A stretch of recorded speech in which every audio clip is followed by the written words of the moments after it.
Welcome to the enLIGHTenUP podcast. I'm Lisa Watson and we'll be joined by my co-hosts Nicole Frolick and Brian Koenigberg.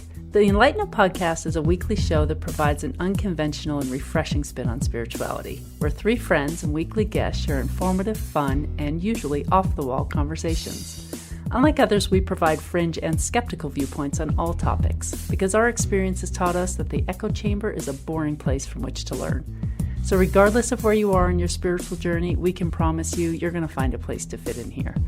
So we invite you to grab a drink and listen in on our casual, entertaining, and hopefully enlightening conversation. And enLIGHTenUP is a self-funded podcast, so if you would like to help us to continue to be able to produce, enhance, and expand the show for our audience, then please send your support using the link in the show notes, or go to our website, enlightenup.us, and check out our merchandise shop, where you can purchase merchandise that will allow you to express some spiritual humor. You may also show your support by leaving us a review on iTunes and following us on Facebook, Instagram, Twitter, and YouTube. Thank you all so much for listening and supporting us, and now let's jump right into the episode. Hi, everyone. Welcome back to the enLIGHTenUP podcast. We are so happy to be back with you this week. I'm here with Lisa and Brian, and today we are being joined by a very special guest who is going to be sharing his story with us that is quite moving and, well, there's a lot to talk about. We are joined by Frank Lyford, who is a quantum light coach and the owner of the Facilitating You coaching practice. He's a graduate of the Transcendence International Consciousness Academy, otherwise known as TICA, and a writer and editor. Frank is a student of the intuitive and experiential world and of unlocking our innate intuitive guidance system for navigating our unique sovereign path through life. In unraveling his own inner mysteries, he has discovered his purpose helping others to do the same. Frank, welcome to the show. I see you are a fellow Canadian. Yes, thank you. Thank you, Nicole.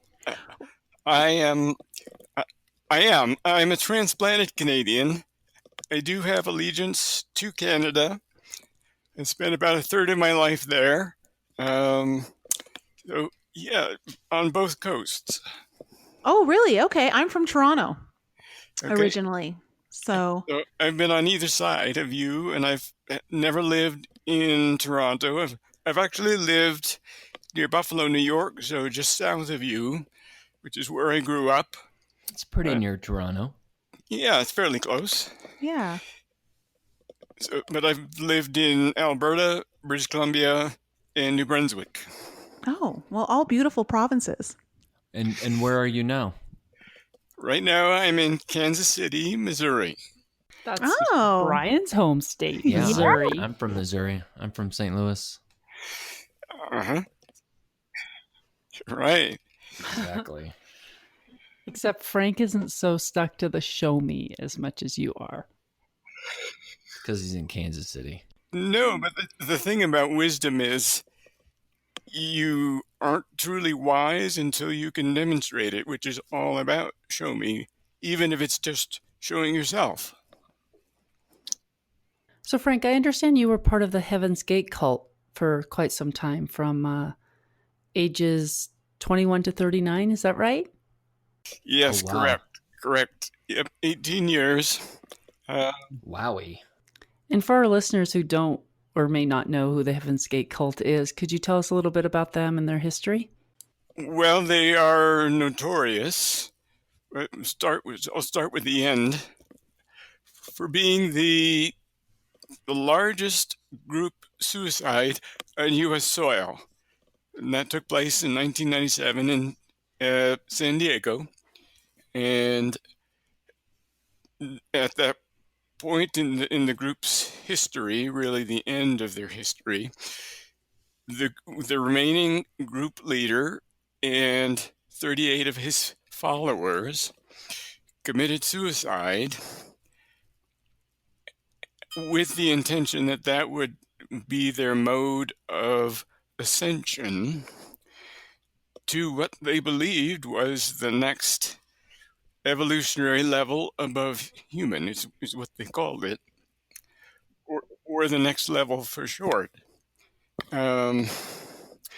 So And of course, that made huge headlines all over the U.S. and brought all over the world, and brought focus to cults in general.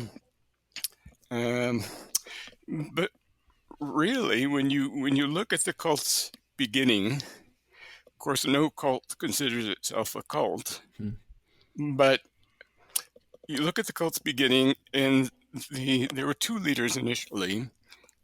One of them passed on in the mid 80s, but they taught originally, when I joined in 1975, they taught about how the next evolutionary level above human, which they said was the same thing as the kingdom of heaven, that level could be entered while conscious and alive. And at 21 years old, I was, I would say, quite naive, but I'd also explored lots of non-mainstream things like psychic phenomena and UFOs, spirituality, some metaphysics, which of course wasn't as common back then as it is now. So I was open to hearing what they had to say, and with their premise that this next evolutionary level above human could be entered while conscious and alive, that really intrigued me, and I decided to go further, explore it deeper. Did you seek them out, or were you recruited in some way? I suppose you could call it recruitment. Um, at that point in my life, from age, well, I had been living in Calgary because my parents moved there when I was 16, and I had a girlfriend at that point of 3 years, and the two of us wanted to get an apartment together. And before we did that, we wanted to go on a vacation. So we traveled out to Vancouver, visited cousins and friends out there, and then dipped south to Oregon to visit my cousin who was going to college there. And I had spent summers with him in Connecticut. So I knew and loved him I knew him well and loved him a lot. And so I was excited to go see him again. And when we got there, he, in the course of our visiting, showed us a poster that he had encountered around town. He was in Corvallis, I think this is the University of Oregon there. Mm-hmm. And I can't remember exactly. I think it was the UFO 2, who they have come for, why they are here, and when they will leave. And it talked about a meeting in 2 days on the coast of Oregon in Worldport. And the line that really intrigued me was, if you have ever entertained the idea of a real physical level above the human one, you'll want to attend this meeting. So my cousin and my girlfriend and I decided to go to this meeting.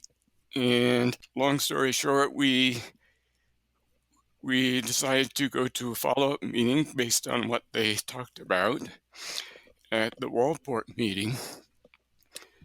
And at that follow-up meeting, we made arrangements to receive a call in a week after we had gone home and tied up loose ends at home in order to meet them at some undisclosed location. So we did that. We went home the next day and didn't tell our families what we were doing. We just said we were going traveling. because we knew they would try to talk us out of it. And we didn't really have a long-term plan. We just wanted to see what was going on with this, wanted to learn more about it, wanted to explore with it. It was an adventure. So we met up with these folks, Tindo and their followers. They're called Bo and Peep at that point. Later they were called Tindo, the two leaders. For the first year, we ended up traveling across the country, crisscrossing the country, the U.S. A few groups went into Canada to hold meetings the same way that Bo and Peep or Tindo had held meetings, talking about this next evolutionary level of human and how membership could be achieved in it. How ascension could be achieved through what they were teaching. So you said this is in the mid 70s? Yes, I joined the group. We joined the group. Actually, my girlfriend and I joined, as well as my cousin and his girlfriend all joined. How long had it existed prior? When did it very first start? Well, there were followers, I think, probably 6 or 8 months prior to the meeting that I went. So this was your ground floor. Pretty much. Wow. The people who left their lives, so to speak, from the Worldport Meeting created the big news splash across the country. That is what triggered all the major networks carrying the story of this mysterious couple who triggered people leaving their lives, leaving properties, houses, even children behind to join this group. So they were in the news prior to the suicides. Yes, well, they were in the news in 1975 due to the Worldport Meeting, and then throughout the next year, I believe, the two leaders actually held interviews with different reporters, different news networks. I think one point they were in the Sunday New York Times magazine with a full color spread. It wasn't really thought of as too much except crazy and nutty. It's basically, people thought we were harmless. So in the first year, we were doing this proselytizing recruitment effort, and then Tindo decided it was time to stop the recruitment and focus on what they likened it to, which was an astronaut training program to become members of this next evolutionary level. And how many people were a part of this at that time? Initially, there were probably as many as 200. Oh, wow. As just a guess. And then after Tindo stopped the recruitment efforts, that number dwindled to less than 100, and ultimately over the next, I think, 18 to 24 months, it went down to less than 50. So when they stopped recruiting, did they sell it to you as like they were putting a cap on recruiting, and because you guys were special, you were like chosen ones, and that was kind of it? Well, no, they didn't sell it that way, but it was like they wanted to get the show on the road in terms of our preparation and our training. They regarded the ascension process as a graduation of sorts from the human level of existence into this envisioned next evolutionary level above human. But there was a feeling of eliteness about it because we felt like we had information that wasn't available to anyone else. I mean, that wasn't really the case, um, but that's how we felt. We did feel special. We did feel like we were members of an elite group. And all through the group's history, there was a feeling of us against them in terms of how Tiendo painted the world as a rotten place, a corrupt place. A lot of truth to that.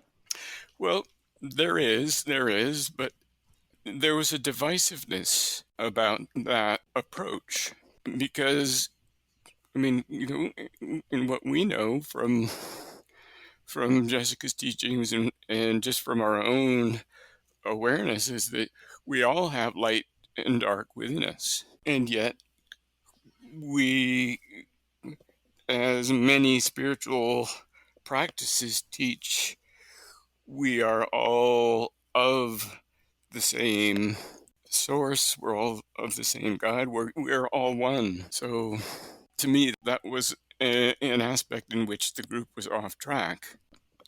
And when did you start feeling that? Because just hearing you describe it, it's interesting. It's a training program. It's you're working towards an evolutionary step, but yet it took 20 years, more than 20 years for them to finally execute that plan, if that plan even existed in 1975. Right. And Tiendo never planned for this preparation process for graduation to take years. They felt like it would take months. Right. And it kept extending on. And the picture they painted to us as their students was that the reason that it's taking longer is because you guys, your students, are taking a longer time than expected to get prepared. So, in a sense, it was an indirect guilt trip. Like, right, it's your fault. So what were some of the things that you did on a daily or regular basis to prepare you? Well, they were teaching lots of really helpful things. They were on track in many ways. They taught about kindness and consideration, being aware of behaviors, and increasingly over time, there were more and more guidelines and procedures that they gave us in terms of our astronaut training program, or in terms of our preparation, that we were given around all aspects of life. How to eat, how to prepare food, don't prepare more than you need, don't use more than you need of anything, be considerate of others. When you make a decision, you use a check partner on that decision, and you decide together, and you give the decision-making power, more than 50% of the decision-making power of each decision you make, to your check partner. And if both of you do that, then you stand a better chance of making the right decision, making a decision that will serve you and everyone who's affected by that decision. But those procedures and processes and instructions that were received on a daily basis also dealt with when to go to sleep, when to wake up, how much to talk with each other, how to think, how to deal with negative thoughts in your mind. Were you allowed to have any sort of outside socialization, like even television, or did any of you work outside of the group? all good questions. We were basically cloistered, like in the monastic sense. We had very little interaction with anyone outside the group, and there were different phases that we went through. Initially, we camped in campgrounds. We had someone who was a benefactor for us who provided funds for paying our monthly expenses for food and gas for our cars, and we quite often camped on BLM land, or we would make arrangements with a rancher to camp on the ranch lands out in the boondocks, so we would be undisturbed. And the benefactor actually turned out to be my cousin. His dad was the president of the New England Phone Company, and he had arranged for a trust fund for his children. And so my cousin David donated his trust fund to the group. So we lived off that for years until we ran it dry. And at that point, we transferred from campgrounds into houses. There were, at different points, there were as many as 36 people living in one house. And they handled it various ways. Like in smaller houses, we would sleep in 3 shifts in the same bunk, so there would always be somebody sleeping in the bunk in the bedrooms, and then you'd be up for the remaining 16 hours in whatever shift you were on. So when we moved into houses, about half of us moved out to work outside the group, and in various jobs. I was a waiter at one point, or a receptionist, and then I moved into software development, just picking it up as I went.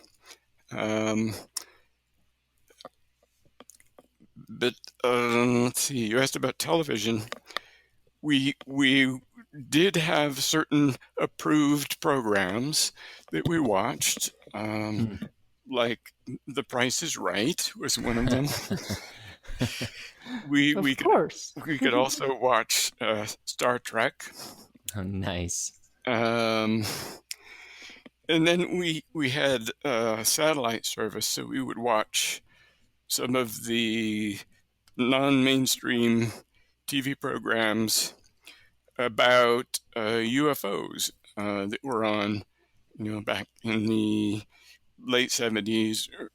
Well, I guess this would have been starting in the early 80s. Right. When we moved into houses. Are you sure you didn't have a member named John Watson? No, we didn't.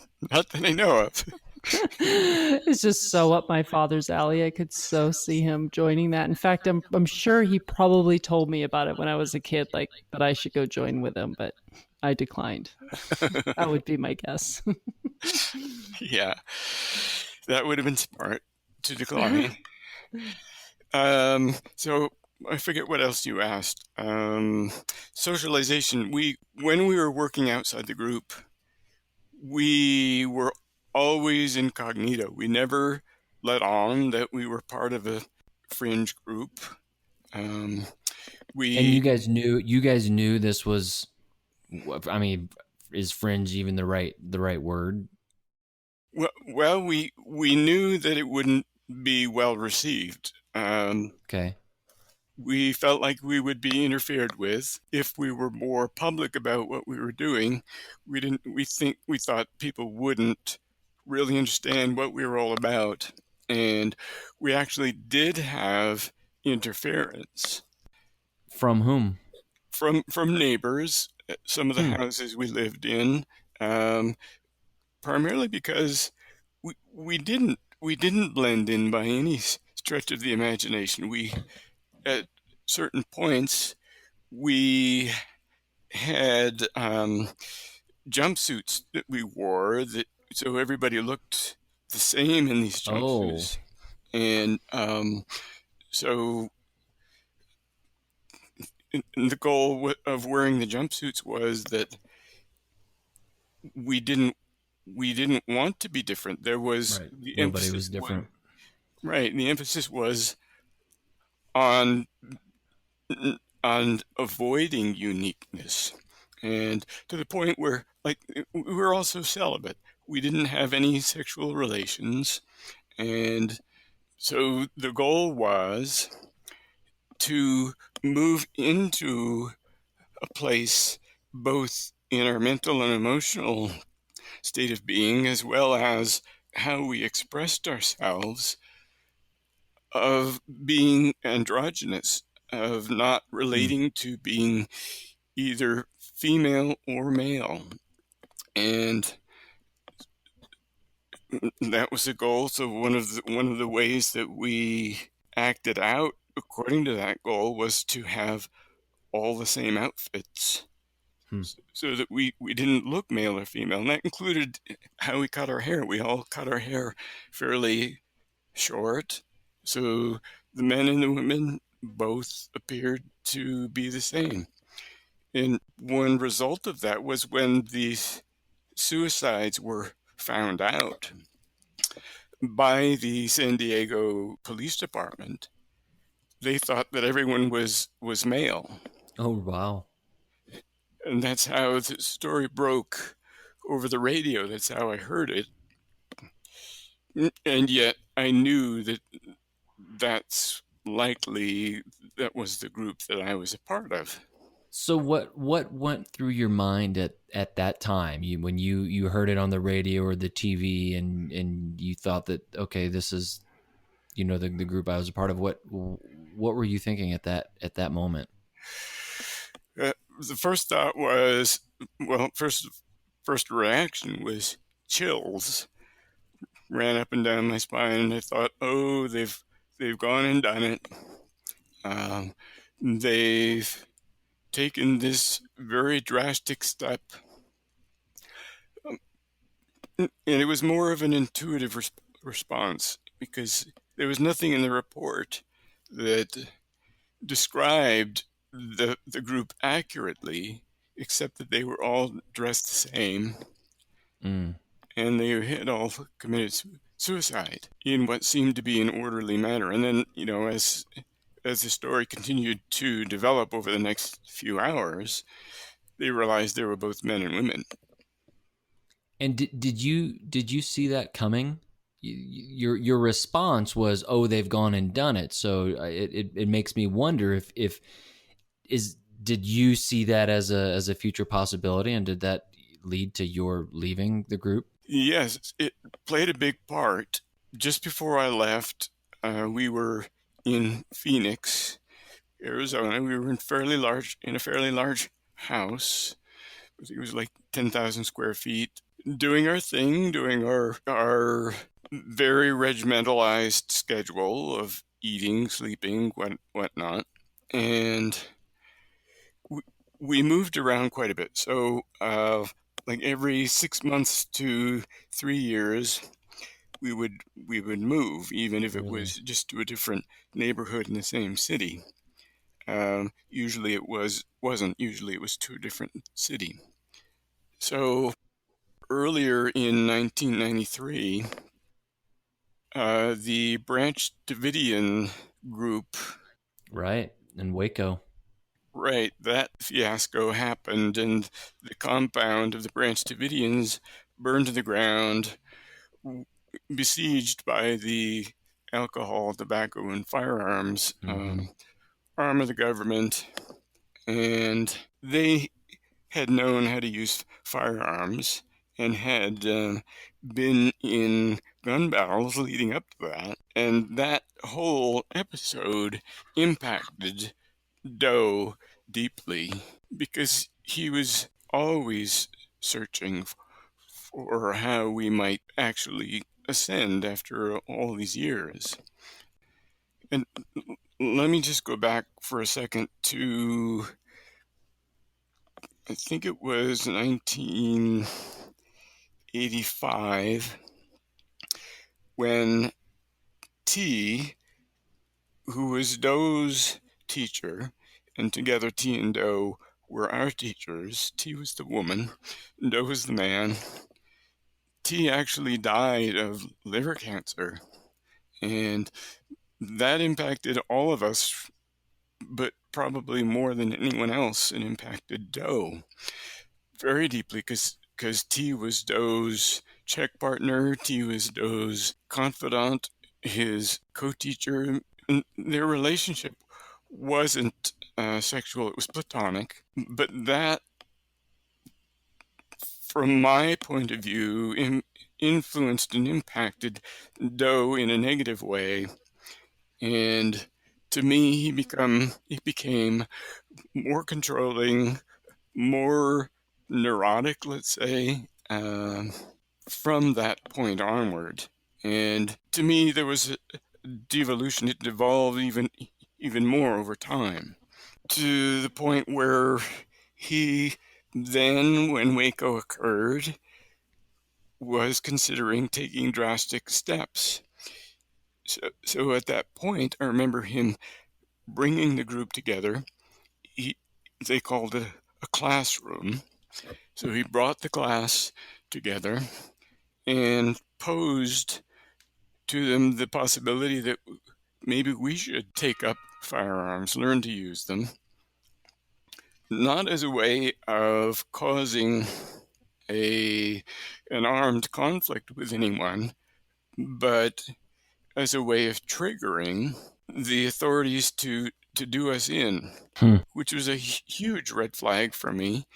But at the same time, I was conditioned to the point where this was my teacher. He had provided tremendous information, tremendous wisdom to all of us. And I felt like I couldn't question, whether or not this was a good thing to do.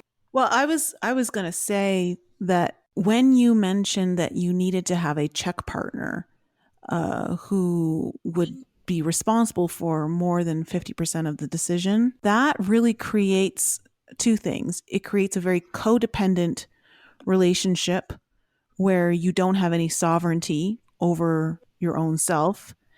And it also doesn't allow you to trust your own instincts. Right. Exactly. That is a key point throughout the whole group. In my case anyway, I believe it's true for all of the members of the group, we were susceptible to the group and to giving our power away to somebody outside of us who we felt had our own best interest at heart even more than we did ourselves. So, but to me, that susceptibility had to be there, imprinted from earlier in life, like from the first 7 years in life when we're sponges to everything around us, especially from our parents. And that was one of the main things they had way off, is what I believe now is we all have our own divine inner guidance system that we're born with. But for so many of us, just through societal pressures and conditioning, it's conditioned out of us. We are taught not to trust it, even though it's our best possible navigation tool that we can have.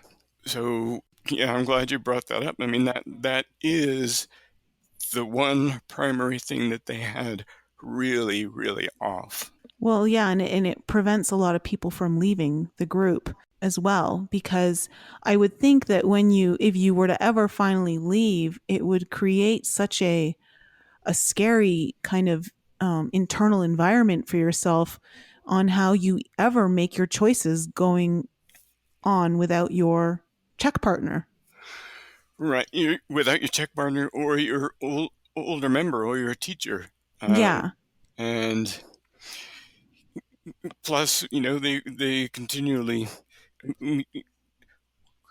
it wasn't that they designed it this way, but we continually had this carrot dangling in front of us that at the end of the preparation process, however long it took, would be our actual ascension process. Mm-hmm. And that ascension process would allow us to take up membership in this completely different ocean of reality in which we would have a tremendous amount of greater freedom than we could ever imagine.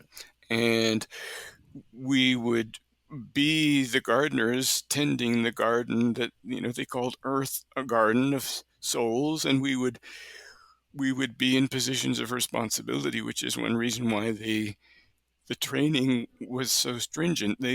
T and Do believed all of this. They walked their talk. They were channeling something from somewhere, someone, I don't know who or what.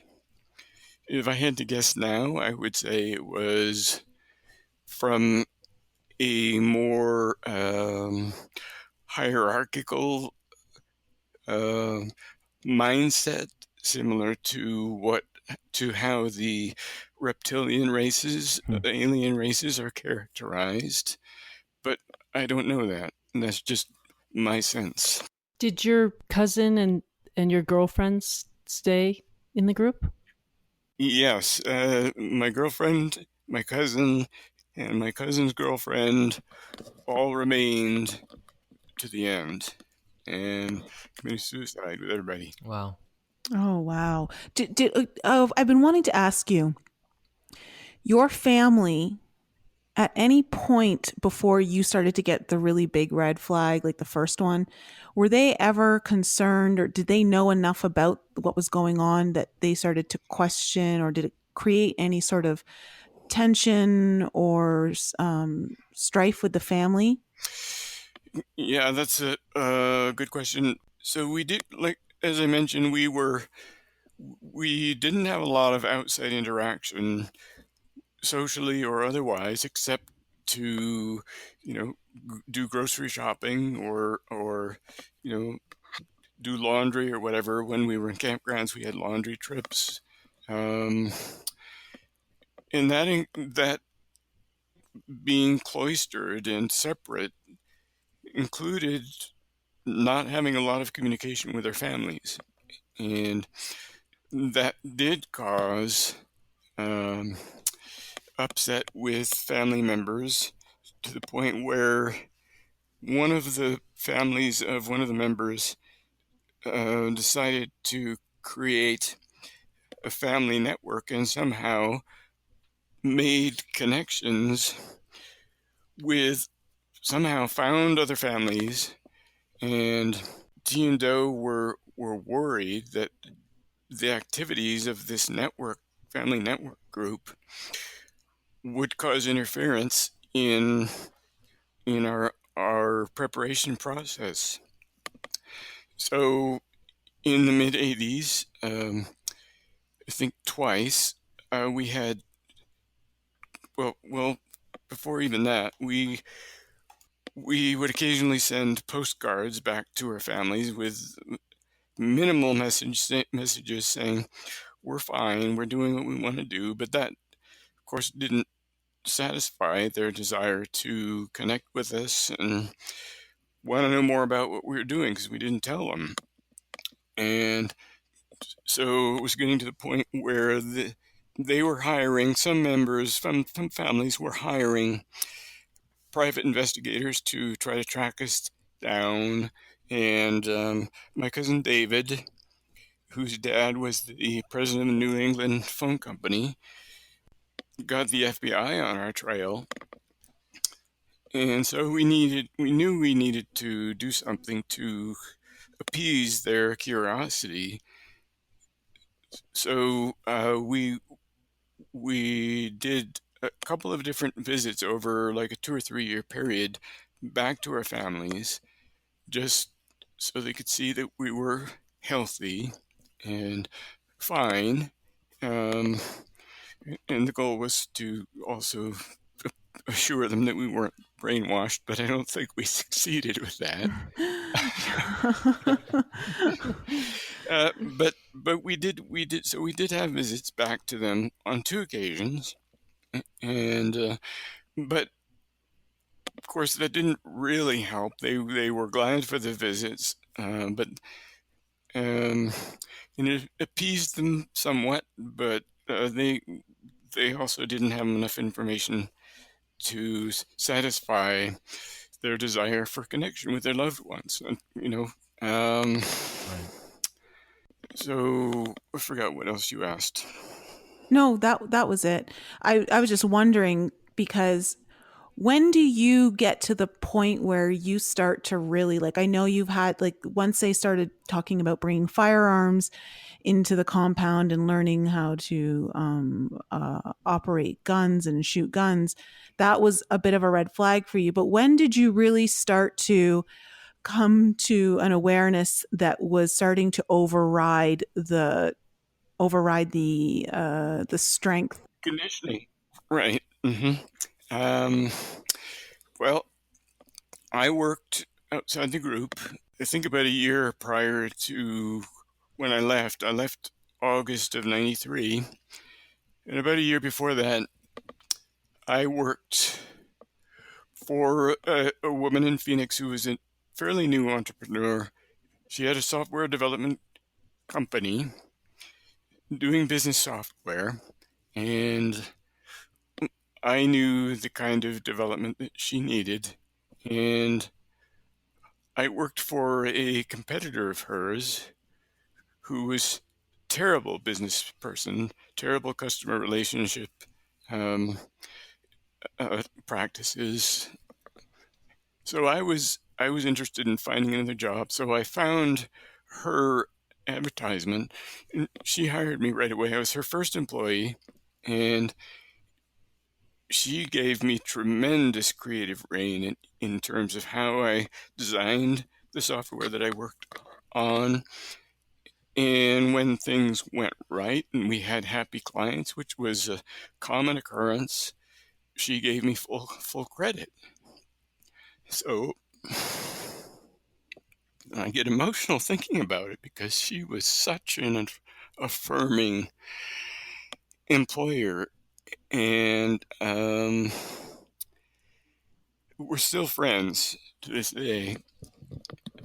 And so I worked for her about a year, and before it was time to move to our next destination, which was San Diego, but the group moved quite a few times between that move and the final move to San Diego. So of course, when we were moving, we had to quit our jobs, and it became a common occurrence. Oh, it's time to quit our jobs. We know how to get jobs in the new place. No big deal. And let me just interject. And this is because the trust fund ran out, that you all now had to work, right? That we all worked because that was our source of income. So there were about half of us who worked outside the group, and we made a lot of money. We had a good life, a good livelihood, and so anyway, I quit my job, and then when we were driving from Phoenix to San Diego, we drove in like caravans, 3 different caravan groupings, and I was in the middle, and my girlfriend Erica was stayed behind to do the final cleanup and pack up of the group's house. So I wasn't in the same group. I had a check partner with me in the car, and as we were driving to Phoenix, I started feeling this deep misgiving, or this deep feeling in my gut that I could no longer stay in the group. And it overrode any mental or emotional conditioning that I had adopted over the years, because it had been 18 years. So I brought it up to my check partner, and she said, well, bring it up to Doe and just see what he says. So I did. When we got to San Diego, to our new house, I wrote a note to Doe, and because that was the mode that we communicated with him, he received it, read it, and came to talk to me, and he said, well, sleep on it, and I'll talk to you in the morning. So that's what I did. I woke up and felt the same way in the morning, and he invited me to his quarters with 4 other group members, 4 other classmates, and it was kind of like an inquisition, with Doe at one end of a table, me at the other, and the other classmates along the long edge of the table on either side, kind of as a buffer. And he at first said that I hadn't done anything to displease him, so there's no reason, as far as he was concerned, that I needed to leave the class. And Oh, he made it about him, not you. well, that was his first approach, and then, but I kept returning to this gut feeling, which I now call a gut knowing, that I could no longer remain in the class. And so I kept expressing that to him. And so he changed his tactics a little bit and talked about how rotten the world is out there, and that if I go back out into the world, I will lose my opportunity to graduate with the class and go to the next level, to become a member of the next level. And I will be plowed under. The garden is going to be plowed under because it's the end of the season. And what that meant to him was that there will be major earth changes that will do away with the current civilization, and so things will start over.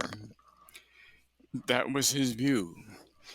And even that didn't put a dent in what I was feeling at my gut level. And so after about 15 minutes of this back and forth with me saying the same thing over and over, he said, okay, we'll give you $1,000. You can buy a plane ticket or a bus ticket or whatever to wherever you want to go, and we'll take you to the airport. And that was that. So I packed a duffel bag, and with $600 cash in my pocket, they took me to the airport, San Diego, and I flew back to my parents in Calgary, Alberta. They were overjoyed to see me. I bet. And started my new life as a citizen at large, which, I didn't have a clue how to do that,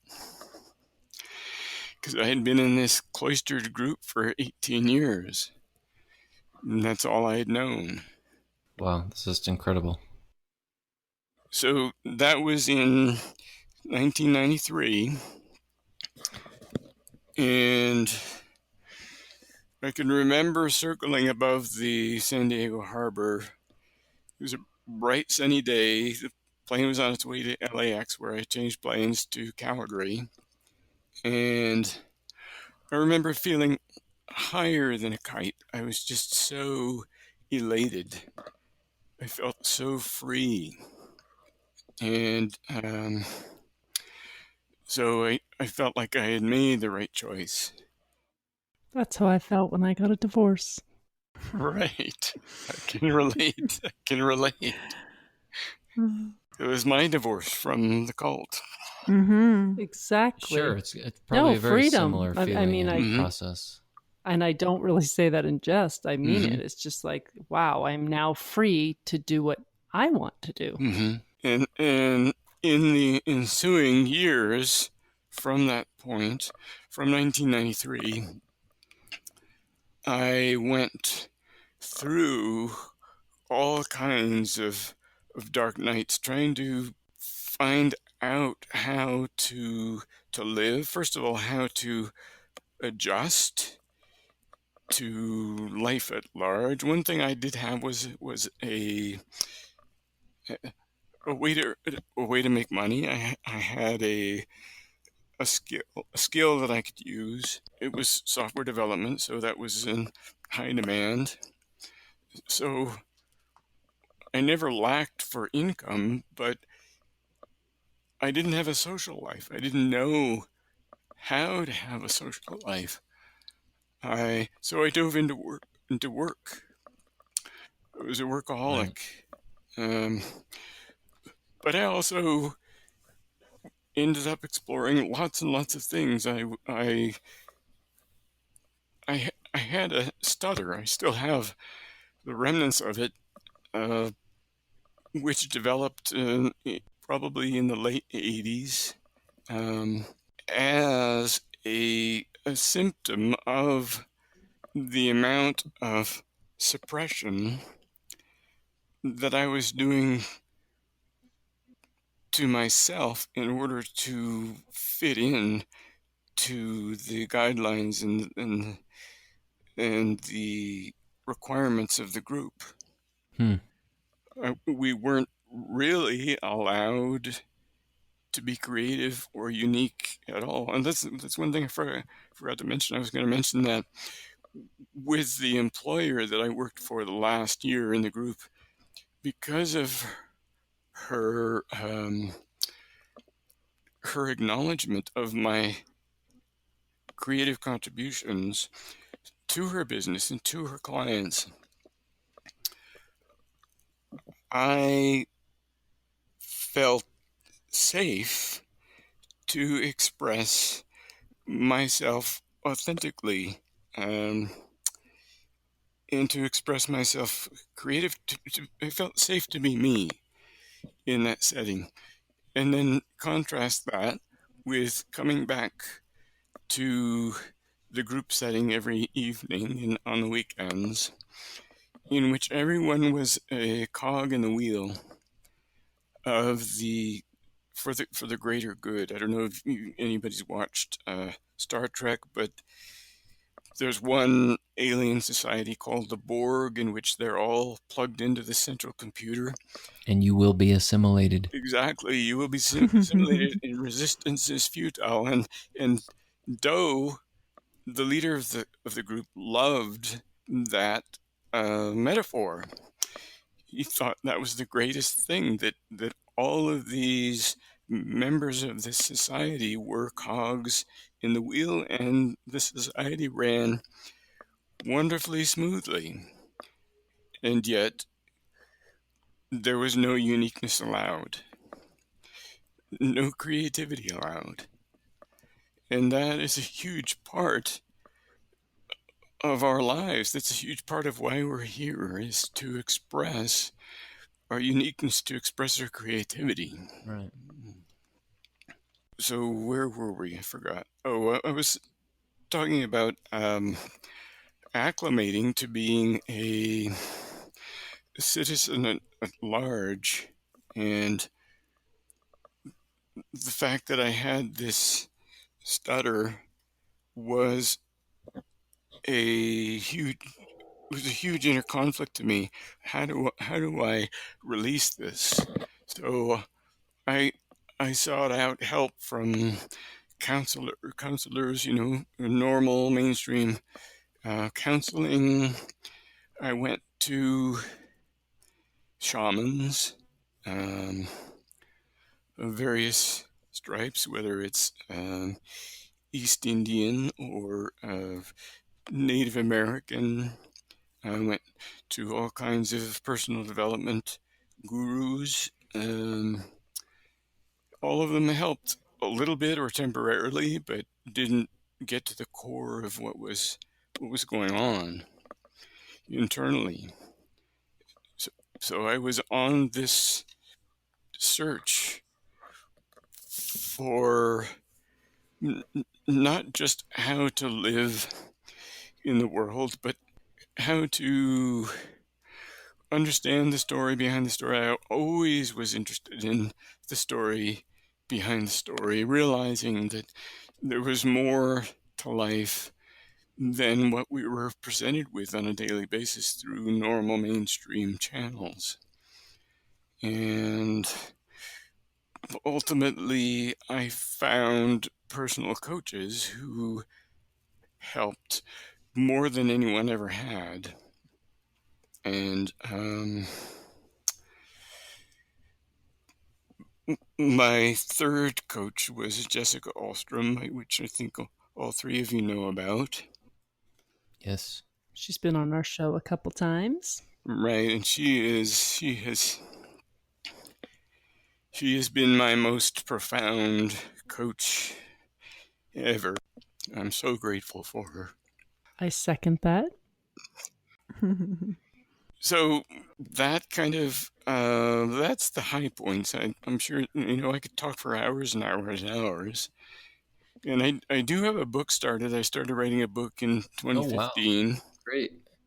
About this experience and journey. Yes. Mm-hmm. Oh. Mm-hmm.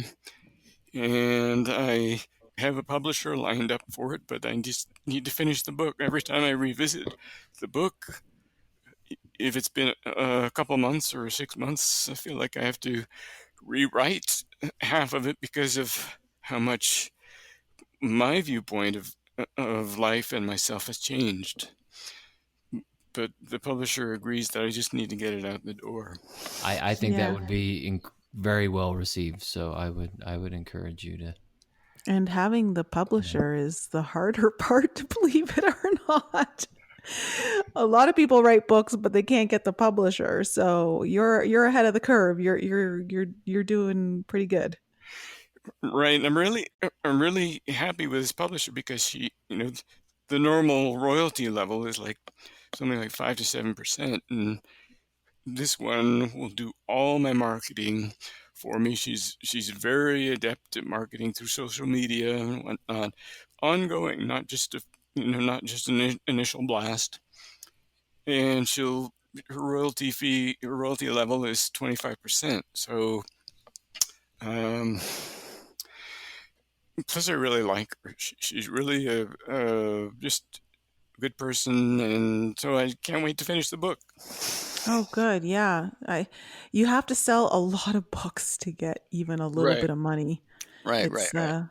It's one of those kind of, Like misnomers. Like, I'll write a book and get rich. yeah, people have a skewed perception of like, oh, you're an author, you make so much money. And it's like, you have to be one of those like really good authors to be making a living. Right. Yeah, like Stephen King or somebody. Yeah. So that's excellent. I'm always intrigued by life events, world events that stay through history. That it has a stick-to-itiveness in history, and it's always remembered. And I think the Heaven's Gate cult is one of them. Not by name. I would assume there's a lot of people that didn't know it by name, but I would be shocked if you've never been in a meeting or in sitting around having drinks with friends and somebody didn't talk about drinking the Kool-Aid or don't drink the Kool-Aid, in terms of getting everyone to Exactly. be like-minded. Yeah. And that's where it comes from. Yeah. Yep. Well, that and the Jonestown cult, which was not in the U.S., Right. Oh, but yeah. impacted the U.S. Yeah, but it is quite well known by people who are, who were alive then. Not so much younger generations, but even younger generations have heard about it. I occasionally will talk to somebody who wasn't alive when the suicides happened, but he or she does know about it and has read about it or even researched it. people do want to know about it. So every time I bring the book up, they say, I would definitely read that. Mm-hmm. And you've been interviewed or being interviewed by other news organizations? Yeah, there seems to be a resurgence of interest in the group. People Magazine has an online TV arm called Investigation Discovery, and one of their episodes, they have a whole series on cults, and one of their episodes was about the Heaven's Gate cult. And they flew me to New York City in January to interview, and I spent 5 or 6 hours taping, and that episode just was released, I think, about a week ago, and I think they did a fairly good job with it. It's available on Amazon Video, Right, Amazon Prime. Prime? yeah. And I watched it. I thought it was fairly good. And then I was also interviewed for a 10-episode podcast back in 2017. And I think that's something that sparked all this other interest in the Heaven's Gate cult. And that's available on iTunes. How many other, for lack of a better term, survivors like yourself are there? Well, there are quite a few from various stages that the cult went through. Anyone stay as long as you? Are you unique in that regard? No, I'm aware of 5 or 6 people okay.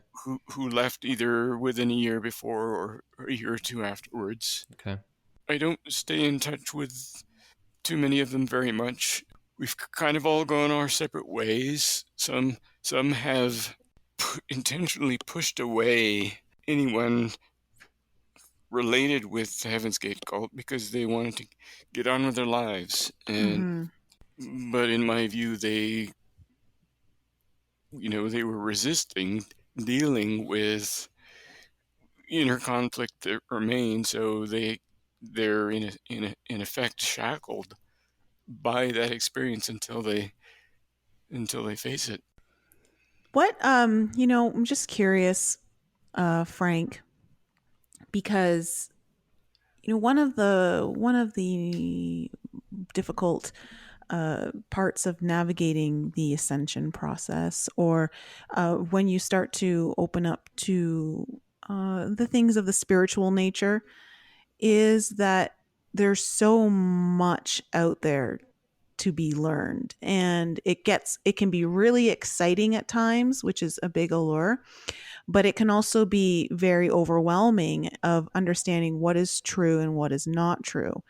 Right. And we're all just trying to figure it all out. None of us have the exact answers to anything, but we have strong ideas, or maybe perhaps knowings. What advice would you give someone who may question if they're being led down the right path, in a sense of, is this information really serving me to my highest good? In that regard, is there any information or advice that you would share given your experience? Yeah, that is a huge question. And to me, the answer is you have to rely on your own intuition. And that takes fine tuning. Your intuition is an instrument that we all have. But like we talked about earlier, we've often been conditioned to ignore it or to discount it in favor of the authorities that society wants us to follow. So it takes practice and proving to yourself how your intuition works, following it, testing it, getting to know it, learning your own inner patterns, what could block your intuition, the the inner emotional blocks that stop you, that sabotage you from doing the things you want to do in life, all of those things interfere with your intuition. So, but to me, that's what your intuition is for, is your inner guidance system. And that can be better than any logical researching process that you might rely on to determine if something is true or not. Which is what saved you. That's what got you out of the cult. Right, it's true, but the fact also is that I didn't really arrive at trusting my intuition fully as a matter of course on a daily basis until many years later. That initial boost out of the cult Mm-hmm. was stark, and I don't know how to describe it. It was a major event in my life, but it's not like I had that same kind of sensitivity and awareness from that point onward. That's actually a really important thing to bring up, because I think what a lot of people struggle with is sometimes we get these really strong intuitive hits. You just know you have to go, you have to make a choice, and you know which, like if you don't make that choice, it's just the wrong one. Mm-hmm. It's just so overpowering. But then, when it comes to other things, you don't get that same reaction and you question why. And I think there's I do believe there is some sort of divine some sort of divine intervention that can sometimes happen in these very pivotal points of our life. But I also believe that we have to have the awareness and acceptance that we're not superheroes intuitively right off the bat, because we've been conditioned and programmed to dismiss it for so much of our life. It takes time to reincorporate it back into our senses in something that we can trust fully. Exactly. I couldn't agree more. Well, Frank, thank you so much for sharing your story with us, and thank you for being so brave to come on the show. It's definitely one of those stories that has like a sad ending, but I think it's helpful for people to know there are a lot of cults that are starting to come out in the news right now. So I think the timing of this story is quite serendipitous, and for you to share. And I think it'll be helpful to someone. And I think, if it just even helps one person, or perhaps family members who are listening to this who think that one of their loved ones is involved in a cult in some way, that perhaps listening to your story gave them some warning signs or some advice to follow. So thank you so much for sharing that. Yes, thank you. Thank you very much for providing such a warm and loving environment for me to express this. Well, you're always welcome here, Frank. Thank you. Thank you so much for coming on the show, and it was a pleasure to hear your story, and we wish you all the success in your future endeavors, and especially with your book. Let us know when you're done your book, and we'll bring you back on the show. Awesome. I certainly will.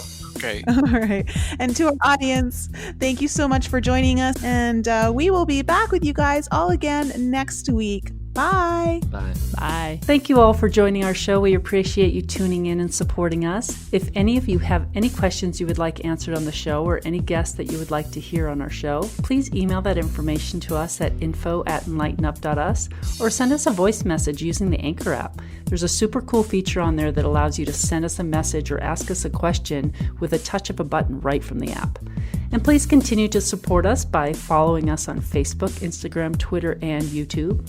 And if you haven't checked out Nicole's channel on YouTube yet, head on over there for some more insight from her, or you can visit her website, inflexibleme.com, where you can book a personal coaching session or a tarot reading, watch some of her most informative videos, or you can sign up for her newsletter.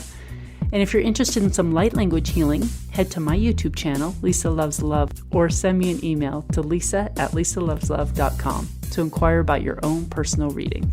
Thank you again for joining us and supporting us, and we'll be back with you all next week.